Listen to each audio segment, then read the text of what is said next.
چند دن کی دنیا ہے، لڑائی جھگڑے کا موقع ہی کہاں ہے۔ ہم اپنے دلوں کو صاف کر کے لڑے ہوئوں سے صلح کر لیں، معاف کر دیں۔ آپ کے رب کی بہت بڑی رحمت آپ پہ نازل ہوئی تو آپ نرم ہو گئے اپنی امت کے لیے۔ اگر آپ کی زبان کا بول سخت ہوتا اور مزاج میں شدت ہوتی تو ان کے بارے میں اللہ کہہ رہا ہے یہ سارے بھاگ جاتے، آپ کو چھوڑ جاتے۔ میرے اللہ نے فرعون کے پاس موسیٰ علیہ السلام کو بھیجا۔ فرعون سے بڑا مجرم شاید ہی کوئی ہو جس نے کہا انا ربکم الاعلیٰ، تو اللہ نے دونوں بھائیوں سے فرمایا فقولا لہ قولا لینا کہ موسیٰ ہارون فرعون کے ساتھ نرم لہجے میں بات کرنا۔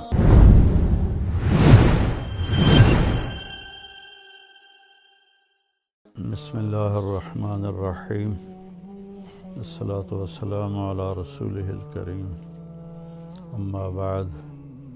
میرے محترم بھائیوں بہنوں، عزیزوں، بچوں بچیوں، السلام علیکم ورحمۃ اللہ وبرکاتہ۔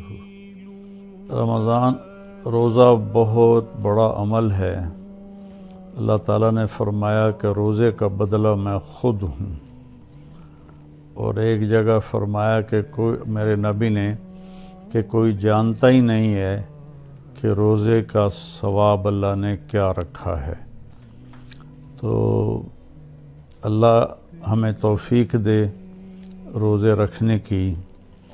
تو اس سے پہلے ہم اپنے دلوں کو صاف کر لیں۔ کسی کی نفرت ہے اس کو صاف کر دیں، بغض ہے، حسد ہے، کینہ ہے۔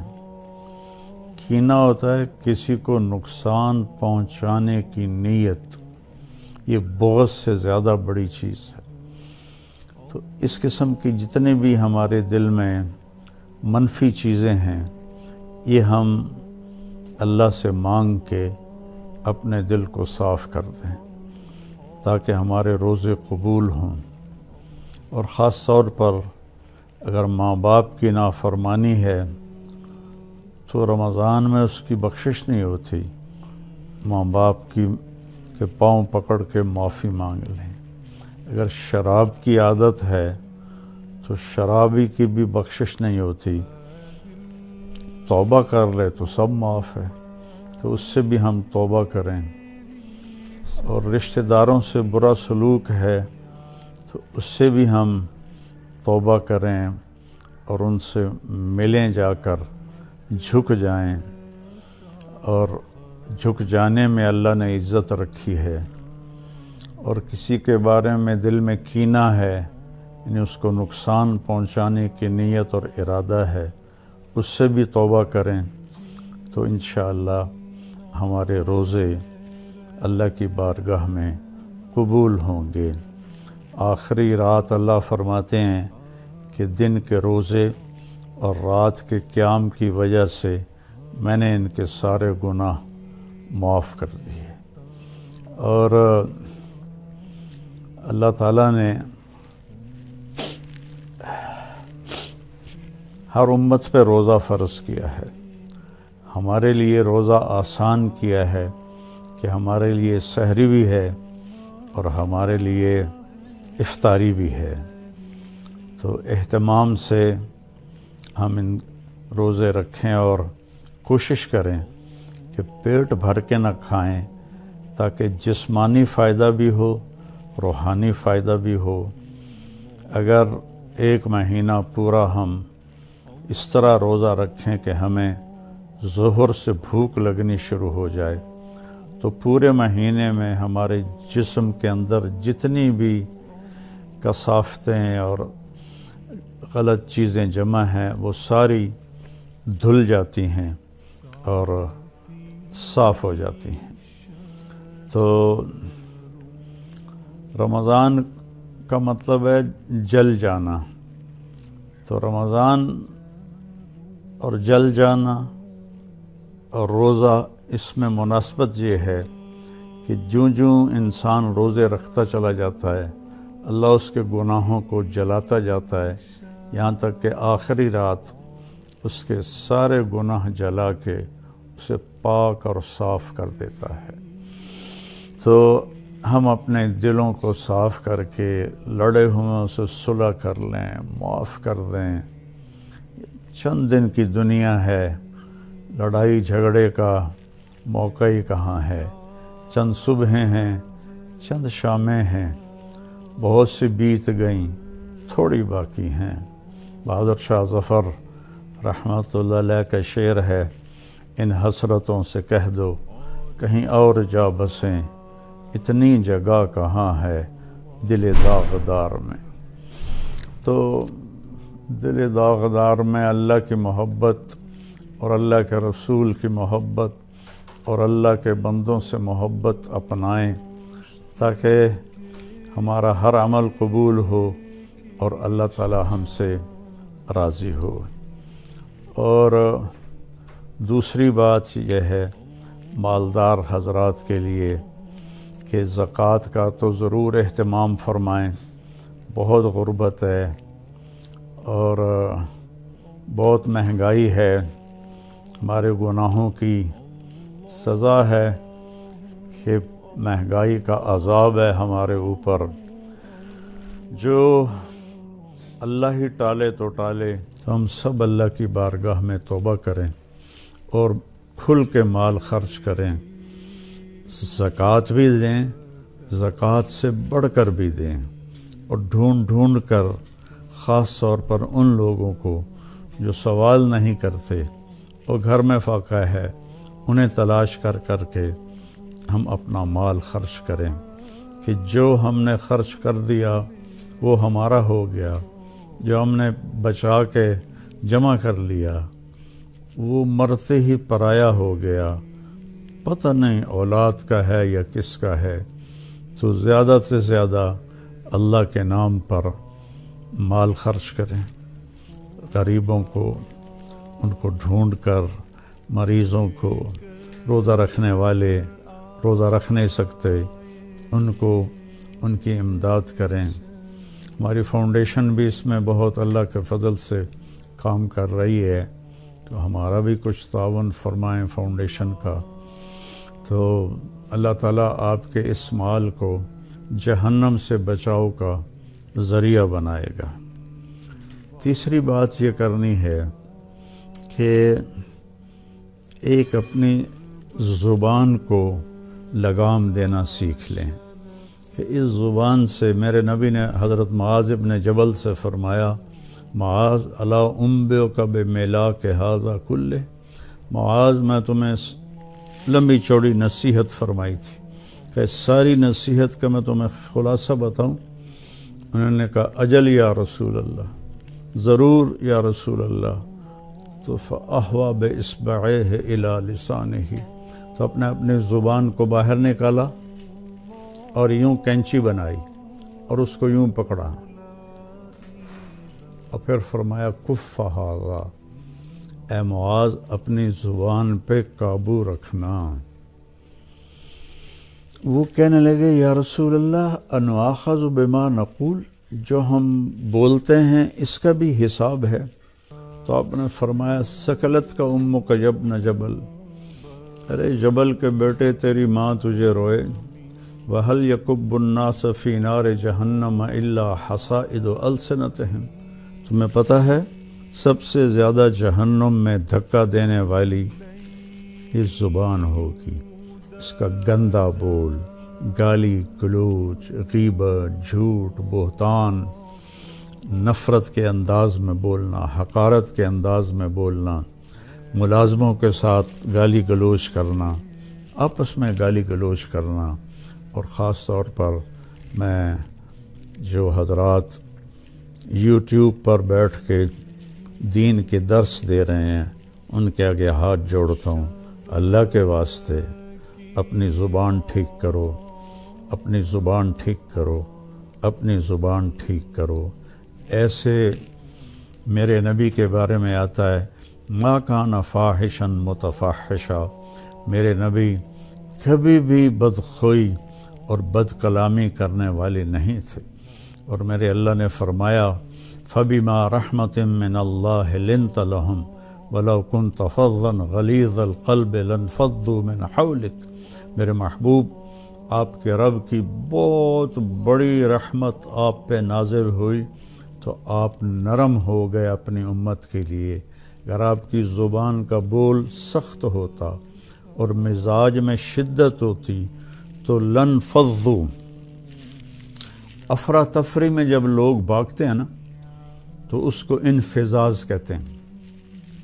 جیسے کہیں کوئی دھماکہ ہو جائے تو لوگ افراتفری میں بھاگتے ہیں جدھر جس کا منہ ہوتا ہے، تو اللہ تعالیٰ فرما رہے ہیں یہ صحابہ جن کے بارے میں اللہ نے کہا کُلًّا وعد اللہ الحسنی، میرے محبوب تیرے صحابہ کے لیے تیرے رب کا جنت کا وعدہ ہے، اور جن کے لیے حسنہ کا وعدہ ہے ان کے لیے دوسری آیت کہتی ہے ان الذین سبقت لہم من الحسنی اولئک عنہا مبعدون، جن کے لیے ہم نے حسنہ کا وعدہ کر دیا وہ جہنم سے بہت دور ہیں، لا یسمعون حسیسہا، وہ اس کی آہٹ بھی نہیں سنیں گے، وہم فی ما اشتہت انفسہم خالدون، اور وہ جنت کی من چاہی نعمتوں میں ہمیشہ کی زندگی گزاریں گے۔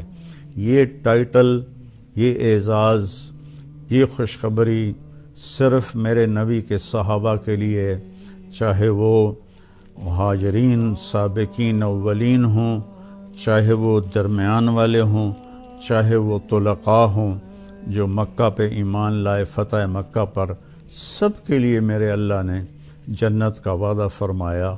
تو ان کے بارے میں اللہ کہہ رہا ہے یہ سارے بھاگ جاتے آپ کو چھوڑ جاتے۔ تو بھائیو اکثر جو میں تو سنتا ہی نہیں ہوں، میرے سر میں درد رہتا ہے، لیکن کبھی کبھار کان میں پڑ جاتی ہے بات تو اتنا شدید لہجہ ہوتا ہے اور اتنا حقارت آمیز لہجہ ہوتا ہے اور اتنا نفرت سے بھرا ہوا ہوتا ہے، خاص طور پر مذہبی معاملات میں اور اختلافی مسائل میں اس قدر وہ آتش فشاں پہاڑ بن جاتے ہیں کہ ان کے منہ سے آگ نکلتی ہے۔ تو میرے نبی کی زندگی سیکھو کہ آپ نے کس طرح نرم رویے سے عرب کے سارے بت پرستوں کو رام کیا، اور اللہ تعالیٰ نے فرمایا کہ جاہد الکفار والمنافقین واغلظ علیہم، ان کے ساتھ آپ جہاد کریں، منافق اور کفار کے ساتھ، اور ان پر شدت اختیار کریں۔ لیکن آپ دیکھیں سیرت النبی میں کہ آپ نے عبداللہ بن ابی کو بھی کبھی برا نہیں فرمایا اور منافقین کو بھی کبھی برا نہیں فرمایا، اور آپ کی زبان سے کسی کے لیے دکھ بھرا بول نہیں نکلا۔ تو میں سارے بھائی بہنوں سے کہتا ہوں یہ وبا، یہ بلا ہمارے گھروں میں ہے، عورتوں میں ہے، مردوں میں ہے۔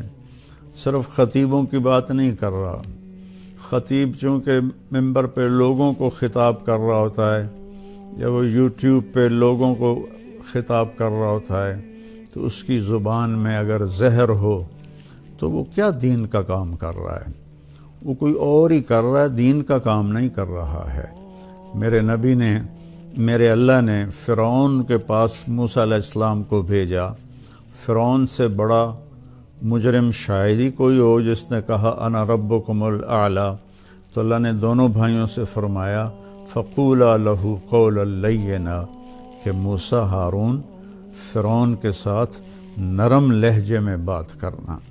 آپ اپنے اختلاف کو ظاہر کریں، لیکن اوروں کے یہ نفرت کا بول اور حقارت کا بول، یہ اللہ کے ہاں بالکل پسندیدہ نہیں، اور اس بول میں، اس لہجے میں بات کرنا یہ کوئی دین کی بات نہیں ہے، یہ نفس کی شرارت ہے۔ تو میری آپ سے گزارش ہے میٹھا بول بولیں، اگلے کو عزت دیتے ہوئے اختلاف رائے کریں، نہ کہ نفرت و حقارت کے شعلے برساتی ہوئی زبان ہو اور اگلوں کا دل چیر کے رکھ دے، اور سارے گھر میں مستورات اور مرد سب سے کہتا ہوں کہ اپنی زبان کے بول کو میٹھا کر لیں، اپنے نوکروں نوکرانیوں کے ساتھ خاص طور پر درگزر اور نرمی کا معاملہ کریں، سختی کا معاملہ نہ کریں۔ ایک صحابی نے آ کر کہا، یا رسول اللہ، میرا خادم ہے، غلام، وہ غلط کام کرتا ہے تو میں اس کی پٹائی کرتا ہوں، تو اس کا کیا معاملہ ہوگا آخرت میں؟ آپ نے فرمایا، تیری پٹائی کو اور اس کی غلطی کو تولا جائے گا، اگر تیری پٹائی بڑھ گئی تو تو پکڑا جائے گا۔ اور تو وہ زارو قطار رونے لگے اور کہنے لگے، یا رسول اللہ، اس کا یہی علاج ہے کہ میں اسے آزاد کر دوں۔ تو انہوں نے اپنے غلام کو آزاد کر دیا۔ تو میری منت ہے، اپنے بچوں کے ساتھ کبھی طنز والا بول نہ بولیں، بیوی کے ساتھ کبھی طنزیہ بول نہ بولیں، طنز مار دیتا ہے، تانا مار دیتا ہے۔ اپنے خامند کے ساتھ کبھی طنزیہ بول نہ بولیں، ماں باپ کے ساتھ خاص طور پر کبھی ایسا بول نہ بولیں کہ ان کے آنسو نکل آئیں یا ان کا دل ٹوٹ جائے۔ ماں باپ کی فریاد سارا مقدر بگاڑ کے رکھ دیتی ہے، اور ماں باپ کی دعا بیڑے مقدر سنوار دیتی ہے، وہاں تک پہنچتی ہے جہاں کوئی شے بھی نہیں پہنچتی۔ اپنے بہن بھائی، اپنے دوست احباب سب کے ساتھ محبت بھری بات کریں۔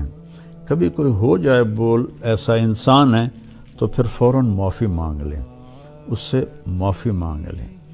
میں قربان جاؤں، جنگ خندق میں جب شکست ہوئی پہلے تو صحابہ بھاگے، تو ایک صحابی کا پاؤں میرے نبی کے پاؤں پر آ گیا، تو وہ جوتا جنگ والا تھا، سخت، تاکہ تلوار اثر نہ کرے، تو آپ کے پاؤں پہ وہ اس کا پاؤں آیا تو آپ کو درد ہوا، تو آپ کے ہاتھ میں چھوٹی سی چھڑی تھی، آپ نے اس کو ایسے ماری اور کہا، اوجعتنی، تو انہیں مجھے تکلیف پہنچائی۔ چھوٹی سی چھڑی، انہوں نے زرہ پہنی ہوئی ہے، زرہ پر تو تلوار اثر نہیں کرتی، اس چھڑی نے کیا اثر کرنا تھا؟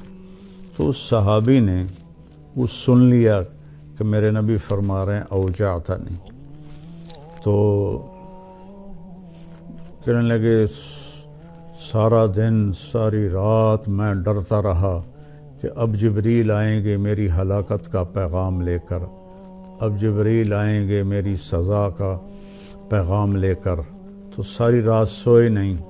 فجر کے بعد اعلان ہوا، جس شخص کا پاؤں میرے نبی کے اس شخص کا پاؤں نبی کے پاؤں پر آیا تھا، وہ آ کے اللہ کے نبی سے ملاقات کر لے۔ تو وہ کہنے لگے، بس ہو گئی نا وہی بات جس کا مجھے ڈر تھا، اب دیکھو پتہ نہیں کیا عذاب کا فیصلہ ہوتا ہے۔ وہ کانپتے ہوئے ڈرتے ہوئے تشریف لائے، تو آپ اسے دیکھ کر مسکرائے اور فرمایا، میرے پیارے، کل میں نے تمہیں چھڑی مار دی تھی، میں اس کی آپ سے معافی مانگتا ہوں، اور یہ 100 اونٹ آپ کو اس کے بدلے میں ہدیہ کرتا ہوں۔ یہ میرے نبی کا معاملہ تھا۔ ہم لوگوں کے دل توڑ کر، کفر کے فتوے لگا کر، ایک دوسرے کو کافر کہہ کر، ہم ایسے اپنے غصے کی آگ میں جل بھن رہے ہوتے ہیں، تو ہماری بات کہاں اللہ کی بارگاہ میں قبول ہوگی؟ تو بھائیو، اختلاف کے بھی آداب سیکھو، اختلاف رائے کے بھی آداب سیکھو، اور بولنے کے بھی آداب سیکھو کہ ماں باپ سے کیسے بولنا ہے، بیوی سے، بچوں سے، خامن سے، بہن بھائیوں سے، اپنوں سے، غیروں سے، کوئی ایسا بول نہ نکلے۔ ابو دجانہ رضی اللہ تعالیٰ عنہ بہت بڑے صحابی ہیں، تو وہ فرمانے لگے ایک دن کہ میں تمہیں بتاؤں، میری بخشش کا سب سے بڑا عمل یہ ہے کہ میری زبان سے کسی کو دکھ نہیں پہنچا اور میرے دل میں کسی کے لیے نفرت نہیں ہے۔ تو یہی 2 باتیں سارا معاشرہ اپنا لے، اور خاص طور پر جو ممبروں پر، یوٹیوب پر لوگوں کو دین سنا رہے ہیں، وہ خاص طور پر اس کو اپنائیں، ایک اچھی مثال پیش کریں، ایک اچھی مثال پیش کریں۔ گالم گلوچ اور بد زبانی میرے اللہ کی بارگاہ میں ہرگز قبول نہیں ہے، اور کسی سے ناراض ہیں تو اس کو معاف کر دیں، کوئی آپ سے ناراض ہے تو اس سے جا کے معافی مانگ لیں، تو ہمارے روزے انشاءاللہ قبول ہو جائیں گے۔ جو ہی رمضان آتا ہے تو تراویح پہ مناظرے شروع ہو جاتے ہیں۔ میں ایسے ہی یوٹیوب دیکھ رہا تھا تو وہ ایک سامنے آیا، 20 تراویح پڑھنے والوں کو چیلنج۔ او بھائی اللہ کے واسطے یہ چیلنج اپنے پاس رکھو۔ حضرت عمر رضی اللہ تعالیٰ عنہ نے 8 تراویح کا بھی حکم دیا ہے، صحیح حدیث ہے، اور آپ نے 20 تراویح کا 3 وتر کے ساتھ حکم دیا ہے، صحیح حدیث ہے۔ کوئی اس پہ عمل کر لیتا ہے، کوئی اس پہ عمل کر لیتا ہے، دونوں ٹھیک ہیں۔ باقی یہ نوافل ہیں، کوئی 20 پڑھو، 40 پڑھو، اہل مدینہ 40 پڑھتے تھے۔ یہ تراویح کا لفظ کہاں سے آیا کہ اہل مکہ 4 رکعت پڑھتے تھے پھر ایک طواف کرتے تھے۔ ترویحہ کہتے ہیں تھوڑی دیر کے آرام کو، پھر 4 رکعت پڑھ کے اور ایک طواف کرتے تھے، تو اس طرح ان کو تھوڑا آرام بھی ہو جاتا تھا، پھر آگے شروع ہو جاتے تھے۔ مدینے والوں کو پتہ چلا کہ مکے والے تو ہر 4 تراویح کے بعد طواف کرتے ہیں، تو ہم کیا کریں؟ انہوں نے 40 رکعت پڑھنی شروع کر دی۔ تو اس پہ لوگوں کو تشویش میں نہ ڈالیں۔ جو 20 پڑھ رہا ہے وہ بھی ٹھیک کر رہا ہے، جو 8 پڑھ رہا ہے وہ بھی ٹھیک کر رہا ہے، کوئی 40 پڑھ رہا ہے وہ بھی ٹھیک کر رہا ہے۔ یہ قیام اللیل ہے، اللہ تعالیٰ کے نبی نے 3 دن صرف کیا، اس کے بعد نہیں کیا، اور ہم تو سب پورا مہینہ کرتے ہیں۔ اس کو حضرت عمر رضی اللہ تعالیٰ عنہ نے جاری فرمایا، اور دونوں صحیح روایات ہیں، 8 کی بھی 3 رکعت 11، اور 20 کی بھی اور 3 رکعت وتر۔ تو کثرت سے تلاوت کریں قرآن کی۔ بخاری شریف کی روایت ہے، کانا رسول اللہ صلی اللہ علیہ وسلم اجود الناس، اللہ کے نبی سب سے زیادہ سخی تھے۔ وَأَجْوَدُ مَا يَكُونُ فِي رَمَضَانَ حِينَ يَلْقَاهُ جِبْرِيلُ يَأْتِيهِ كُلَّ لَيْلَةٍ فَيُدَارِسُهُ الْقُرْآنَ، اور رمضان میں آپ بہت زیادہ سخی ہو جاتے تھے۔ جب جبریل آتے تھے روزانہ رات کو، آپ جبریل کے ساتھ قرآن کا دور فرماتے تھے۔ تو یہ واحد نبی ہیں جن کے پاس اتنی کثرت سے جبریل تشریف لائے، ہر رات تشریف لاتے تھے۔ میرے نبی کو 9 رمضان ملے، تو ہر رات کو، اور آخری رمضان میں 2 دفعہ آتے تھے، 2 دفعہ قرآن کا دور ہوا آپ کا جبریل کے ساتھ، اور فرمایا ولا رسول اللہ صلی اللہ علیہ وسلم اجود بالخیر من رمضان من الریح المرسلہ، کہ اللہ کے نبی رمضان میں جبریل کے ملنے پر تیز ہوا سے بھی زیادہ آپ کی سخاوت ہوتی تھی۔ تو میں مالداروں سے کہتا ہوں سخی بنیں، صرف زکوٰۃ دے کے مطمئن نہ ہوں، زکوٰۃ سے اوپر بھی خرچ کریں، اللہ آپ کا رزق بڑھائے گا۔ اللہ مجھے آپ کو توفیق نصیب فرمائے۔ السلام علیکم ورحمۃ اللہ وبرکاتہ۔